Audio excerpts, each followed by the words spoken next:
Imagine this: a war so vast it stretched from the frozen tundra of Alaska to the steaming jungles of the Pacific. Millions of American soldiers were sent to places they had barely heard of, let alone could find on a map before the war. When they arrived, there were no barracks, no houses, not even a roof to keep out the rain. Only mud, storms, and brutal weather waited for them. So how did the United States Army solve this massive problem? They didn't ship timber halfway around the globe. They didn't waste time constructing grand bases. Instead, they came up with one of the most practical and ingenious inventions of World War II: the Quonset hut, a half-cylinder made of corrugated steel that could be packed flat, shipped anywhere, and assembled almost instantly to shelter troops from the elements. Here's a number that will stay with you: over 100,000 of these huts were built during World War II. That's not a typo. It was an industrial wave of steel and sweat that turned into homes, hospitals, command centers, and even chapels. Picture yourself landing on a remote Pacific island in 1943 and seeing one of these curved huts rise from the ground in a single day, ready to house dozens of soldiers. It sounds like science fiction, but it was reality. What's truly remarkable is that these huts were more than temporary shelters. They represented a quiet revolution in military logistics and housing design. World War II wasn't just fought with guns and tanks. It was fought through supply lines, infrastructure, and the ability to keep soldiers fed, rested, and ready to fight. The Germans had fortresses. The Japanese had caves. But the Americans had something different: a mobile, durable, flat-packed shelter that could be assembled by a handful of men and withstand a storm. It wasn't glamorous, but it was game-changing. This was the kind of innovation that never made it into Hollywood war movies. Yet it shaped the outcome of the war. And if you're thinking, it's just a hut, there's more to the story. These structures didn't disappear when the war ended. After 1945, they became part of everyday American life as college dormitories, churches, diners, and even temporary homes for returning veterans under the GI Bill. Some still stand today, rusty but stubborn, reminders of an era when American industry could transform ideas into action at breathtaking speed. In this video, we'll explore how the Quonset hut was born, how it spread across the world like wildfire, what life inside one was really like, and how a structure designed to be temporary became a lasting symbol of American ingenuity. It's a story of steel, sweat, and sheer creativity. And trust me, after this, you'll never look at a half-cylinder building the same way again. By the end of 1941, the United States faced a logistical nightmare. The attack on Pearl Harbor had forced America into a global war that required moving troops to every corner of the planet. Millions of men were preparing to deploy, and each of them needed food, water, and shelter from the elements. But one question loomed large: how could an army that was always on the move be housed efficiently? Traditional wooden barracks took too long to build, and shipping heavy construction materials halfway across the world was impossible. The military needed something entirely new, something fast, affordable, portable, and durable enough to survive everything from snowstorms to monsoon rains. This urgency was not just about comfort. Soldiers fighting in North Africa, on remote Pacific islands, or in the frozen outposts of Alaska could not afford to be weakened by harsh weather. A soldier who was sick or exhausted was not just one man lost. He represented a turning point in the chain of battle. American strategists understood that solving the problem of shelter could mean the difference between victory and disaster. The question was never whether they could find a solution, but how quickly they could make it real. That was when the United States Navy stepped in. Early in 1941, even before Pearl Harbor, the Navy recognized the growing need for portable housing at its expanding bases. They didn't want heavy canvas tents that could be torn apart by wind. They didn't want wooden huts that rotted in the jungle. They wanted a building that could be packed flat, shipped anywhere, and assembled with minimal tools, something sailors and soldiers could build in hours instead of weeks. At that time, the U.S. Army had already tested a design called the Nissen hut, a British invention from World War I created by Major Peter Nissen in 1916. It was also a curved steel structure, and the British had used it widely in France. But American planners saw that it wasn't quite right for their needs. They wanted something simpler, sturdier, and better suited for mass production in American factories. In other words, an improved, uniquely American version. That is where Quonset Point, Rhode Island, came into the story. It was there that the Navy commissioned the first prototype of what would become the Quonset hut. The timing could not have been more perfect, as the entire nation mobilized for total war in 1941. The race was not only to produce weapons and warships, but also to build a mobile world, a network of instant, movable homes for the soldiers who would fight in every theater of war. By the time American troops began deploying in early 1942, the foundation for their future homes was already in place. What looked like a simple curved shell was, in fact, the answer to one of World War II's toughest logistical challenges. It wasn't glamorous. It wasn't meant to impress. But without it, thousands of soldiers would have been left exposed to more than enemy fire. They would have been vulnerable to the relentless power of nature itself. This wasn't just a matter of design. It was a matter of survival. And America was about to prove that solving massive problems quickly and on a global scale was one of its greatest wartime strengths. When the U.S. Navy called for the creation of this new structure in 1941, the task was given to architects and engineers at the George A.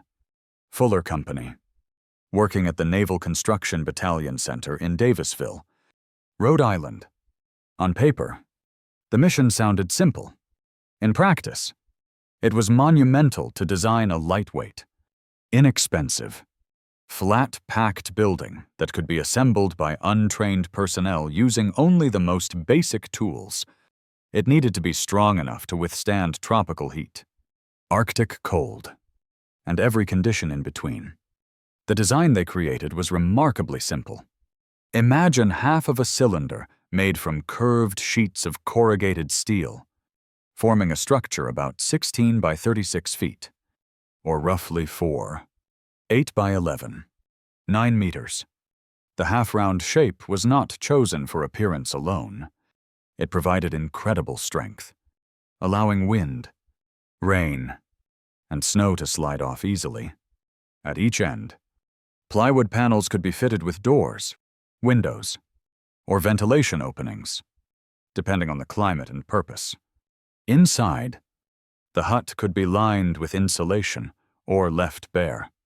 The entire building rested on a basic foundation of wood or concrete, depending on the location. The first prototypes were built at Quonset Point in mid-1941, the very birthplace of these huts. They were not elegant or luxurious, but they were exactly what the Navy needed. Each hut could be packed into wooden crates small enough to fit on ships and planes, shipped thousands of miles, and assembled on site. A team of 6 to 8 men could put one together in a single day. Compared to the weeks it took to construct traditional wooden barracks, it was clear why the Quonset hut became an instant success. However, the first design was far from perfect. The earliest huts were only 16 feet wide, about 5 meters, but that soon proved too cramped for many uses. Engineers quickly expanded the design to 20 feet, around 6 meters, and eventually to 40 feet, roughly 12 meters. Variants were created for nearly every purpose imaginable: barracks, mess halls, offices, hospitals, and even chapels. The modular design allowed the huts to be connected, expanded, or reconfigured as needed. That flexibility was invaluable in combat zones, where requirements could change overnight. By the end of 1941, the Navy had placed large-scale orders. The design was finalized, and factories began stamping out corrugated steel sheets by the ton. The Quonset hut officially rolled off production lines even as America was still reeling from Pearl Harbor. By the time forces landed on Guadalcanal in August 1942, these huts were already waiting to provide shelter for the troops. Looking back today, the Quonset hut seems inevitable. But it was not. It was born from a moment of urgent necessity, a fusion of industrial power and practical design. Without Quonset Point, without the Navy's demand, and without the quick work of those engineers, the war in the Pacific and beyond might have unfolded very differently. The beauty of the Quonset hut lay in its simplicity: curved steel ribs, plywood ends, and a promise. No matter where American soldiers were sent, they would have a place to call home, even if only for a night. Once the design was completed in 1941, the United States did not just build Quonset huts, it produced them in staggering numbers.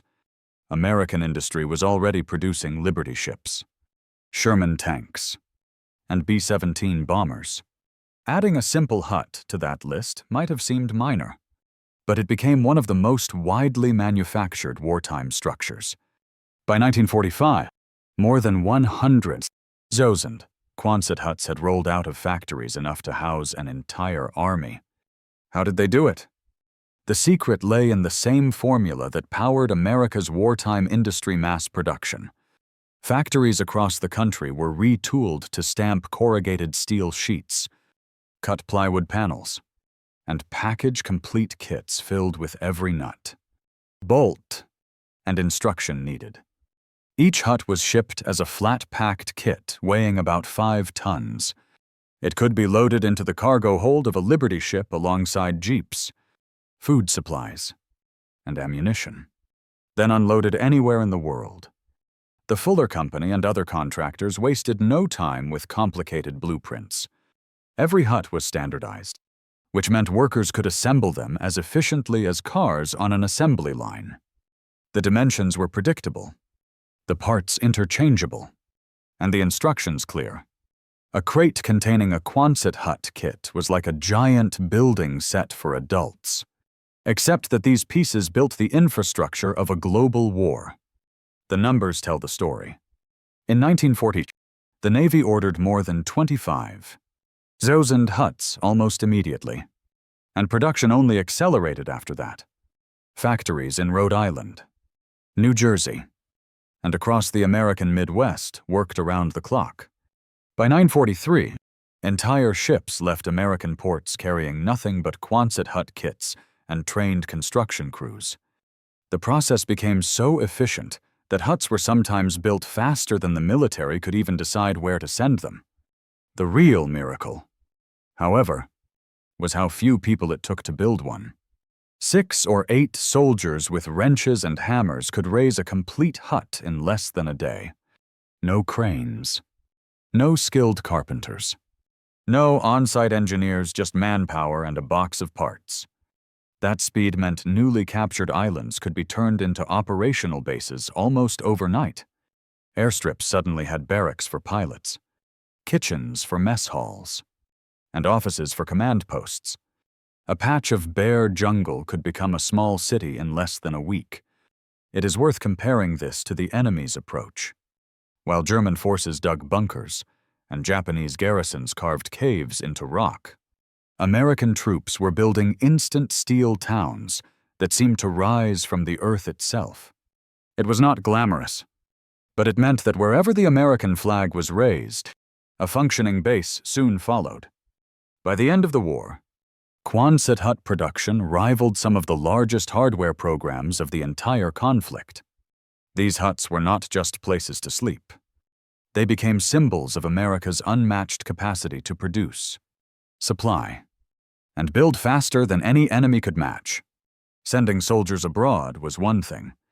Providing them with a ready-made home waiting inside a crate wherever they landed was something else entirely. Living in a Quonset hut was an experience unlike anything most American soldiers had ever known. For many, it was their first time far from home, and suddenly their new home was a curved shell of steel standing on foreign soil.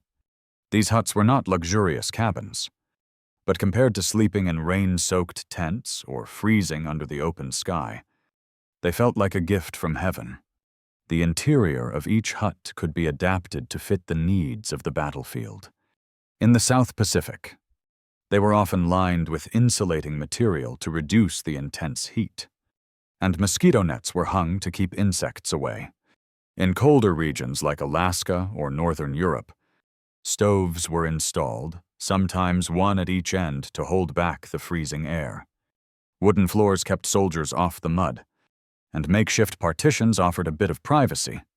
Yet most soldiers remembered them as noisy, echoing spaces that turned uncomfortably hot during the day. But the point was this: the Quonset hut was never just a barracks. Its flexibility made it into whatever the military required at the moment. Some became mess halls, where hundreds of men lined up for their rations. Others were converted into field hospitals, filled with rows of beds and the sharp scent of disinfectant hanging in the air. Many were used as chapels, with simple wooden altars set beneath the curved roof, where soldiers sang hymns thousands of miles from home. They also served as command centers, supply depots, classrooms, and even makeshift movie theaters. Wherever shelter was needed, a Quonset hut could provide it. A soldier landing on an island like Guadalcanal in 1943 might have watched these huts rise by the dozens overnight, transforming untouched jungle into a working military base. The huts gave a strange sense of stability in an otherwise alien and hostile world. They stood as a symbol of American resourcefulness, a reminder that wherever the troops went, structure and order followed close behind. Of course, they had their drawbacks.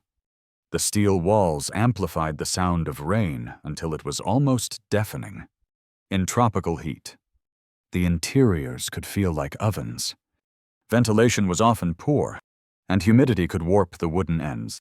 Yet soldiers adapted, building improvised fans, cutting extra windows, and doing whatever they could to make the huts livable. Compared to the mud, trenches, or leaky canvas tents of earlier wars, they were still a welcome improvement. Letters home from American soldiers often mentioned the huts, sometimes with humor, sometimes with complaints, but almost always with gratitude for having something solid between them and the elements. As one Marine stationed in the Pacific wrote, "It isn't pretty, but it keeps the rain out. That's all a man can ask for." And perhaps most importantly, the huts offered a rare sense of normalcy. Soldiers could hang their gear on a nail, neatly fold their blankets, and know that at least for tonight, they were safe from the jungle or the desert. For a man far from home, that small comfort was worth more than gold. The Quonset hut did not remain confined to American military camps. It spread like wildfire across the globe, following you. So, troops wherever they advanced. From the beaches of Normandy to the jungles of New Guinea, these half-cylindrical shelters became part of the landscape of World War II. Wherever the U.S. military established a foothold, there was a good chance you would find a cluster of Quonset huts forming the backbone of the base. In the Pacific, they were indispensable. When the U.S. Marines landed on Tarawa in 1943 or Iwo Jima in early 1940. Securing the beach was only the first step. Building a functional base was the next. Quonset huts made that possible. Airfields needed control towers, radio rooms, weather stations, and maintenance shops. Instead of waiting weeks for construction, wooden crates were opened, steel arches bolted together, and within days, A barren island turned into a functioning complex. Some Pacific bases eventually had hundreds of huts arranged like small towns, complete with roads and signposts. In Europe, their role was equally vital. After D-Day in June 1944, as Allied forces pushed deeper into France, Quonset huts followed close behind. They sprang up in Normandy as field hospitals for the wounded, offices for logistics units, and barracks for engineers. When winter swept through the Ardennes during the Battle of the Bulge, Quonset huts served as warm shelters, offering soldiers a brief escape from the frozen forests of Belgium. Perhaps their most remarkable deployments, however, were in the harshest climates. In Alaska and the Aleutian Islands, huts were built to withstand fierce winds and freezing temperatures. In North Africa, they rose from dusty camps under the burning sun, their curved steel roofs reflecting heat far better than canvas tents. In every environment, one principle remained constant. A flat-packed building could be shipped and assembled faster than any traditional construction. The global reach of these structures was extraordinary. By 945, Quonset huts had appeared on every continent except Antarctica. Soldiers joked that you could tell the Americans had been somewhere simply by spotting the curved steel roofs on the horizon. They became a recognizable symbol of the U.S. military presence, familiar even to civilians who had never seen them before. And it was not only Americans who used them. Allied nations received Quonset huts through the Lend-Lease program, erecting them in Britain, Australia, and even the Soviet Union. They spread so widely because they worked no other nation had solved the challenge of mobile housing on such a massive scale. These huts became so common that many soldiers believed they would last forever. They turned barren islands into thriving outposts, brought order to chaos, and gave the military the infrastructure it needed to keep fighting thousands of miles from home. If war was fought through logistics, then the Quonset hut was one of America's quietest and most effective weapons. By the war's end, whether you stood on a coral atoll in the Pacific, a French farmyard, or an Arctic outpost, you would see the same curved roofs standing against the sky. They were proof that America had not only sent its people across the world, it had brought its way of life with them. When the guns finally fell silent in 1940,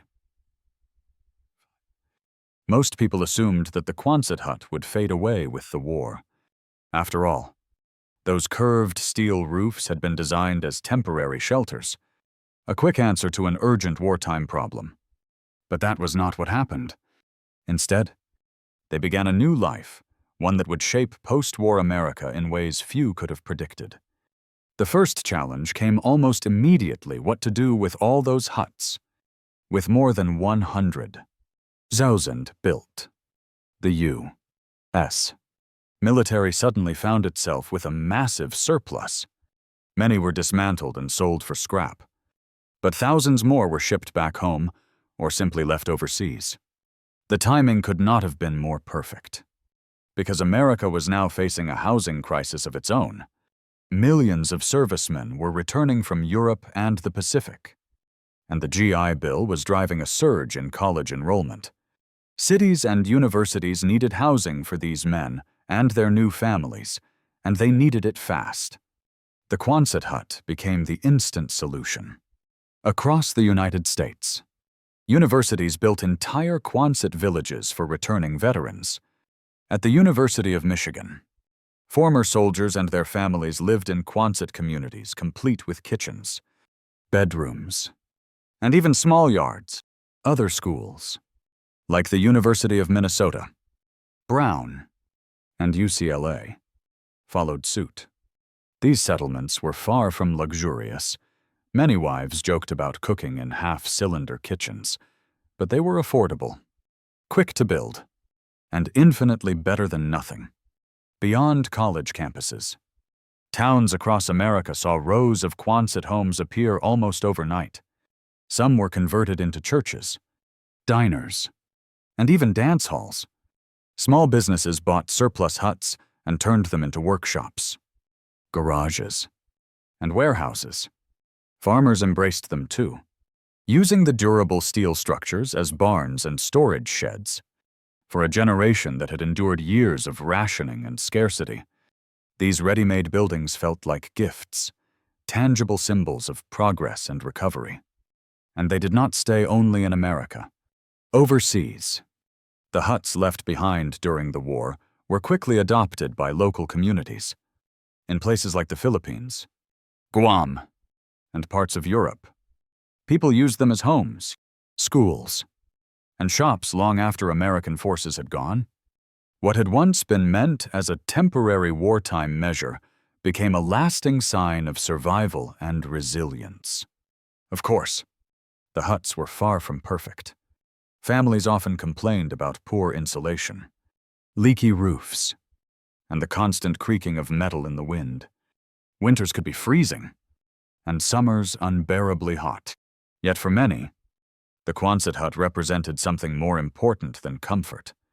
It symbolized stability in a world struggling to rebuild. It was a stepping stone, a roof over their heads while they waited for something permanent to rise. The strangest thing of all is that some of these huts are still standing. By the 1950s and 1960s, thousands of Quonset huts were still in use, patched with wooden panels, new windows, or layers of modern insulation. Even today, you can still find original World War II Quonset huts scattered across America.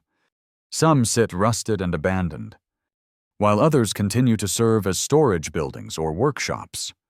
What began as a wartime necessity ended up reshaping peacetime America.